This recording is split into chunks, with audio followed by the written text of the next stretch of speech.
আসসালামু আলাইকুম। আজ আমি আপনাদের দেখাবো নওগাঁ জেলায় বন্যার বর্তমান পরিস্থিতি। টানা বৃষ্টিতে কতটা এলাকা পানিতে তলিয়ে গেছে, বন্যার পানিতে মানুষ কিভাবে মাছ ধরছে এবং ফসলের জমি কী অবস্থা, সব কিছু এই ভিডিওতে তুলে ধরবো। তাই ভিডিওটি শেষ পর্যন্ত দেখতে থাকুন।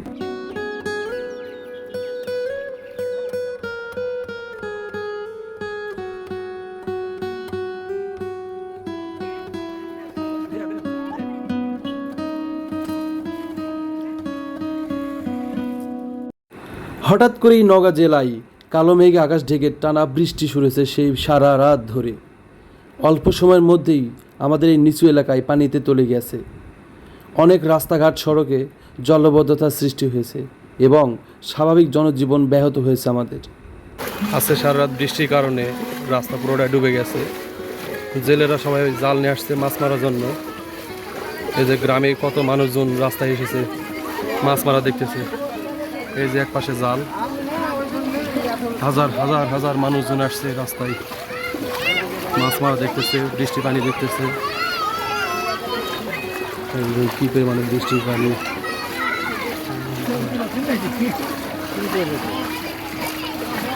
কি অবস্থা সাদ্দাম?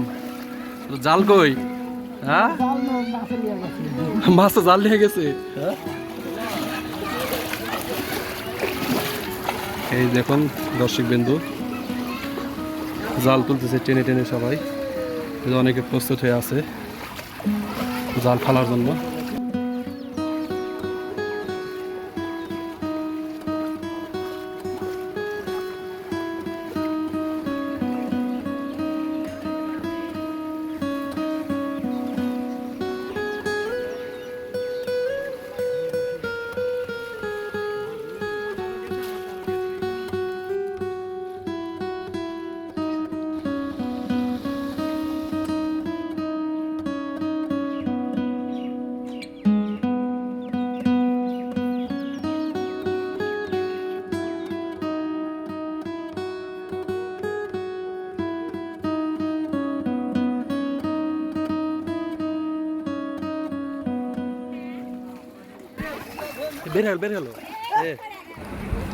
গ্রামের চাষারা সবাই জাল নিয়ে মাছ মারার জন্য ব্যস্ত হয়ে গেছে। এই যে দেখুন বন্ধুরা, আর এক পাশে এই যে আমার এক বড় চাষা জালে অনেকগুলো মাছ ধরছে। এই যে দেখুন কি বড় বড় মাছ, বাপ রে বাপ। আর এই পাশে অনেকে মাছ ভাজতেছে, দেখুন জাল পরিষ্কার করতেছে। এখানে পাতিলে মাছ দেখাবো, দেখি পাতিলে মাছ নেই, ছোটো ছোটো বাচ্চা মাছের। আর এই পাশে অসংখ্য অসংখ্য মানুষজন জাল নিয়ে এসেছে মাছ মারার জন্য। এই যে দেখুন বন্ধুরা, সারি সারি সারি সারি সবাই জাল নিয়ে চলে আসছে। এখানে প্রচুর পরিমাণে সকাল থেকে মাছ হচ্ছে ভাই। এই যে দেখুন কী পরিমাণে বৃষ্টি পানি হয়েছে। আমি যখন ঘুম থেকে উঠি তখন অনেক পানি ছিল, একটু দেরিতে আসলাম ভিডিও করার জন্য। তারপর দেখুন কী পরিমাণে পানি যাওয়া আসা করতেছে। এই যে দেখুন পানির স্রোত, মনে হচ্ছে আমি কখন যেন পড়ে যাই। এই সাইডে খুব ভয় লাগতেছে, পানি আসলে আমার খুব ভয় লাগে। গ্রামের সবাই জাল নিয়ে মাছ মারতেছে। মন চাচ্ছিল আমি একটু মাছ মারি, কিন্তু কি আর করার আছে, আমার তো আর জাল নেই। তাই সবাই জালে মাছ মারা দেখতেছি। এই যে সবাই বাচ্চা নিয়ে ঘোরাঘুরি করতেছে, মাছ মারা দেখার জন্য আসছে। এই এক পাশে চাচারা, বড় ভাইয়েরা, এই যে ছোটো ছোটো বাচ্চারা আসছে মাছ মারা দেখার জন্য। কি পরিমাণে বৃষ্টি পানিতে সব তলিয়ে গেছে রাস্তাঘাট সব কিছু। এই যে এই পাশে অনেক জেলেরা আসছে মাছ মারার জন্য, জাল নিয়ে দাঁড়িয়ে আছে, জাল পরিষ্কার করতেছে। এই যে ছোটো ছোটো বাচ্চারা এক পাশে দাঁড়িয়ে আছে বন্যার পানি দেখার জন্য। এই পাশে আমার এক দাদা মাছ মারতেছে। এই যে দেখুন এই দূর বহু দূর পর্যন্ত বৃষ্টির পানিতে সব ডুবে গেছে বন্যা। এই যে দেখুন কি পরিমাণে পানি হয়েছে, আল্লাহ আকবার।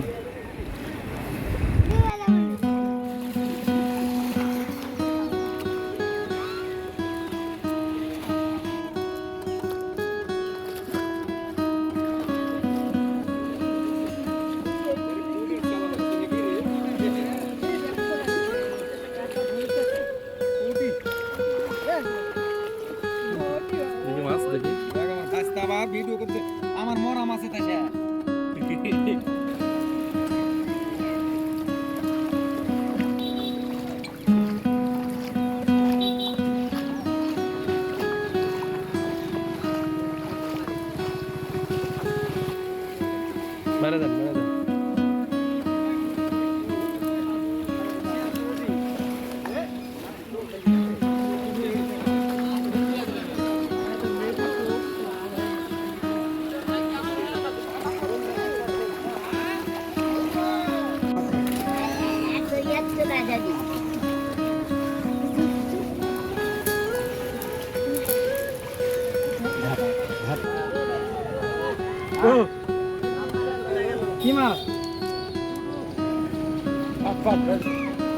আমার যাবো লয় মামার যাও মামার কত মাছ যেহেতু হকে যাও আমি তো অবস্থা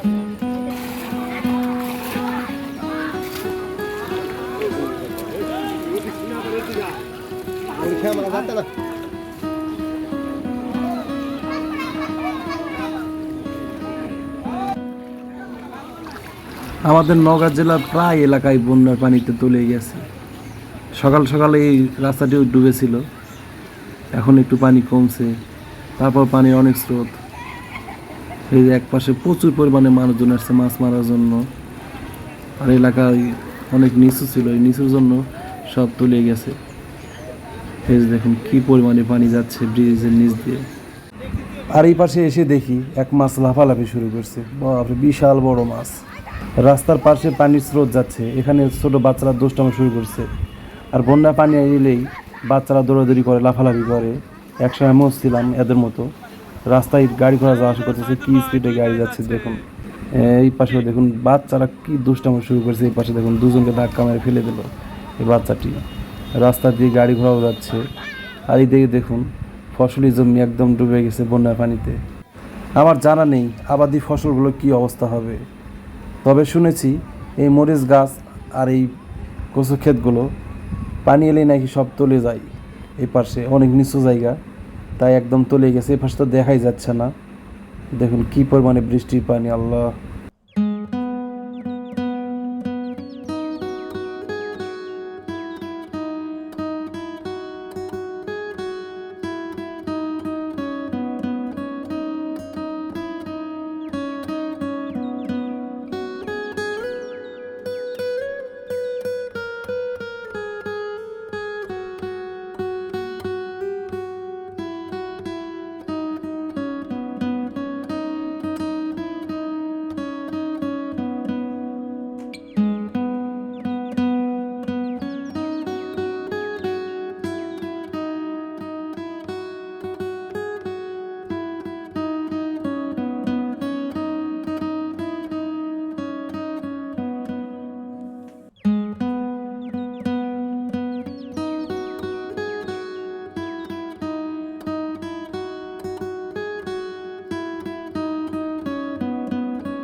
গ্রামের এই মনোমুগ্ধকর দৃশ্য সত্যি ভাষায় প্রকাশ করার মতো নয়।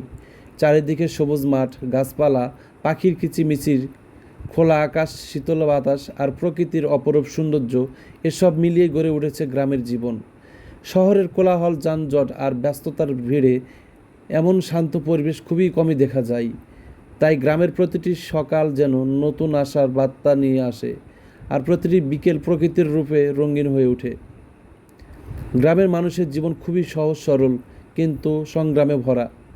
তারা ভোরে ঘুম থেকে উঠে মাঠে যায়, জমিতে ফসল ফলায়, গরু ছাগলের যত্ন নেয়। কেউ নদীতে বা খালে মাছ ধরে, আবার কেউ দিনমজুরের কাজে করে পরিবারের মুখে খাবার তুলে দেয়। তাদের আয় হয়তো খুব বেশি নয়, কিন্তু অল্পতে তারা সুখ খুঁজে নিতে জানে। একে অপরের দুঃখ সুখ ভাগাভাগি করে নেয়, বিপদে পাশে দাঁড়ায়। আর মিলেমিশে থাকার যে সংস্কৃতি, সেটাই গ্রামের সবচেয়ে বড় শক্তি। তবে গ্রামের জীবন সবসময় সুখের নয়। কখনো অতিবৃষ্টি, কখনো খরা, আবার কখনো বন্যা এসে মানুষের বহুল কষ্টের ফসল মুহূর্তে নষ্ট করে দেয়। কৃষকের চোখের সামনে ডুবে যায় সোনালি ধানের ক্ষেত, সবজির জমি আর জীবিকার একমাত্র অবলম্বন। অনেকে পরিবারকে তখন নতুন করে বেঁচে থাকার লড়াই শুরু করতে হয়। তবুও তারা ভেঙে পড়ে না, আল্লাহর উপর ভরসা রেখে আবার নতুন করে জমি প্রস্তুত করে, নতুন বীজ বনে এবং নতুন স্বপ্ন দেখে। বন্যার সময় গ্রামের চিত্র একেবারেই বদলে যায়। রাস্তাঘাট পানিতে তলিয়ে যায়, মানুষ নৌকায় চলাচল করে, অনেকেই বন্যার পানিতে মাছ ধরে, সংসারের খরচ চালানোর চেষ্টা করেন। শিশুদের কেউ কেউ পানিতে খেলাধুলা করেন, আবার অনেক পরিবার নিরাপদ আশ্রয়ের খুঁজে ছুটে বেড়ায়। এই একই বন্যা কারোর জন্য কষ্টের কারণ, আবার কারোর জন্য মাছ ধরার সুযোগও তৈরি করে। প্রকৃতির এই বৈচিত্র্য গ্রামের জীবনকে অন্যরকম করে তোলে। গ্রামের মানুষের সবচেয়ে বড় সম্পদ হলো তাদের আন্তরিকতা। এখানে প্রতিটি মানুষের আপনজনই কারো বাড়িতে বিপদ হলে সবাই ছুটে আসে। কেউ ক্ষুধার্ত থাকলে অন্যের ঘর থেকে খাবার পৌঁছে যায়। ঈদ, পূজা কিংবা যে কোনো উৎসব সবাই মিলে আনন্দ ভাগাভাগি করে পালন করে। এই ভালোবাসা, ঐক্য আর মানবিকতা শহরের ব্যস্ত জীবনে অনেক সময় খুঁজে পাওয়া যায় না।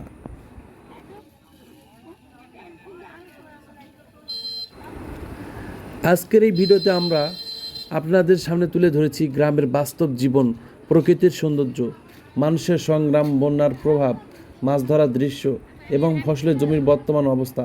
আমাদের উদ্দেশ্য শুধু সুন্দর দৃশ্য দেখানো নয়, বরং গ্রামের মানুষের জীবন, যুদ্ধ এবং তাদের অদম্য সাহস আপনাদের সামনে তুলে ধরা। যদি ভিডিওটি আপনাদের ভালো লাগে তাহলে অবশ্যই এটি লাইক দিন, আপনার মতামত কমেন্টে জানান এবং আরও বাস্তব জীবন গ্রামীণের ভিডিও দেখতে আমার সঙ্গে থাকুন।